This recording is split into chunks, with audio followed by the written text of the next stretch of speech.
Waralaba atau lebih kita kenal dengan franchise adalah suatu bisnis untuk memperluas dan mendistribusikan barang atau jasa dengan cara membeli lisensi dagang. Sederhananya, pemegang franchise membayar biaya awal dan royalti yang telah ditentukan kepada pemilik merek. Setelah membayar, pemegang franchise berhak untuk menggunakan merek dagang, logo, sistem bisnis, serta hak untuk menjual produk franchise. Beberapa juga memberikan manfaat lain seperti training kepada pemegang franchise sebelum mulai berdagang.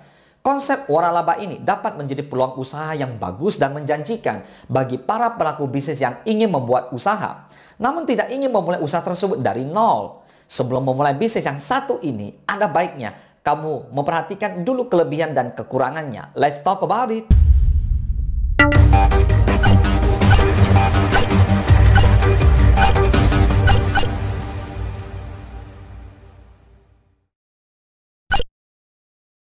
Yang pertama, proses lebih cepat karena manajemen telah terbentuk. Dibandingkan dengan membuka bisnis dari nol, bisnis waralaba akan mempersingkat waktu kamu untuk memulai bisnis. Ide bisnis, brand, hingga sistem-sistemnya pun telah terbentuk sebelumnya.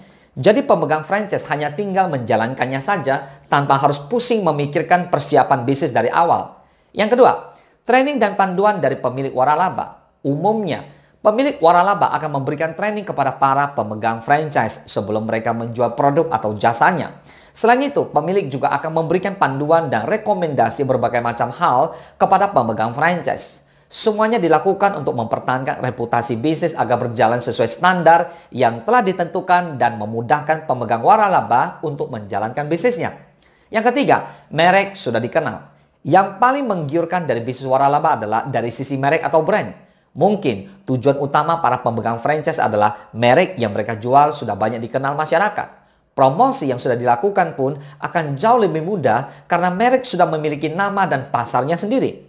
Butuh waktu yang lama untuk para pengusaha yang membangun bisnisnya dari nol, membangun merek dan reputasinya di mata masyarakat. Dengan waralaba, secara tidak langsung, kamu sudah memiliki basis konsumen tersendiri. Yang keempat, biaya relatif murah.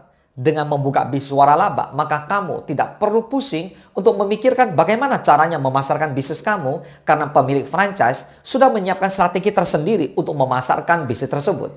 Selain itu, umumnya harga waralaba cukup murah untuk bisnis skala kecil seperti minuman-minuman atau cemilan-cemilan kekinian yang hanya menggunakan booth untuk menjual dagangannya. Biasanya, harga waralaba yang ditawarkan berkisar 3 juta rupiah hingga belasan juta rupiah. Tergantung paket yang Anda ambil. Sedangkan untuk franchise restoran, minimarket, dan sebagainya, pastinya dibanderol dari harga puluhan, ratusan juta hingga miliaran rupiah. Namun, harga yang tinggi itu memiliki kesempatan yang tinggi untuk mendapatkan manfaat lebih besar karena mereknya sudah sangat familiar di masyarakat dan memiliki konsumen tetap tersendiri. Nah, sekarang kita bahas tentang kekurangan bisnis waralaba. Walaupun terdengar menggiurkan, setiap bisnis tentu memiliki resiko serta kekurangan dan kelebihannya tersendiri. Nah, saat ini kita akan lihat bersama-sama kelemahan atau kekurangan dari bisnis waralaba. Yang pertama, bahan baku mengandalkan pemilik waralaba. Ketika memilih untuk membuka bisnis, kamu tentu perlu mencari supplier untuk barang atau jasa yang ingin kamu pasarkan.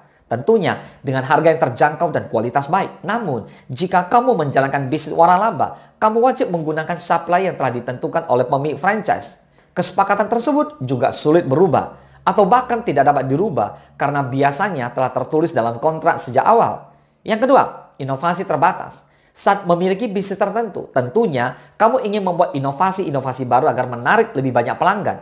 Jika kamu memiliki bisnis pribadi, kamu bisa dengan mudah melakukan hal ini. Akan tetapi, hal berbeda akan terjadi saat kamu menjalankan bisnis waralaba. Pemilik franchise memiliki kendali penuh terhadap bisnis yang dimilikinya.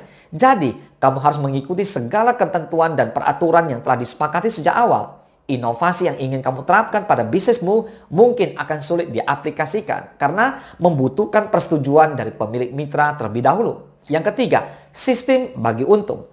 Pada waktu awal memilih bisnis waralaba, kamu tentu perlu membayar sejumlah uang yang telah ditentukan untuk membeli franchise tersebut. Nah, selain biaya tersebut, sebagian besar pemilik waralaba menerapkan sistem bagi hasil atau pembagian manfaat berupa royalti dari manfaat yang mitra dapatkan. Yang keempat, reputasi bisnis sangat berpengaruh.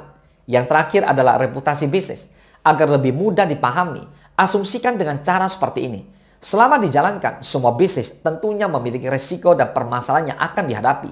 Ketika ada masalah yang terjadi pada mitra waralaba lain, bisnis yang dimiliki oleh mitra lain juga pasti akan terkena imbas karena menggunakan nama bisnis dan produk yang sama. Hal tersebut sangat riskan. Jika terjadi hal tersebut bisa menyebabkan penurunan penghasilan franchise. Semoga bermanfaat. Salam sukses, dahsyat.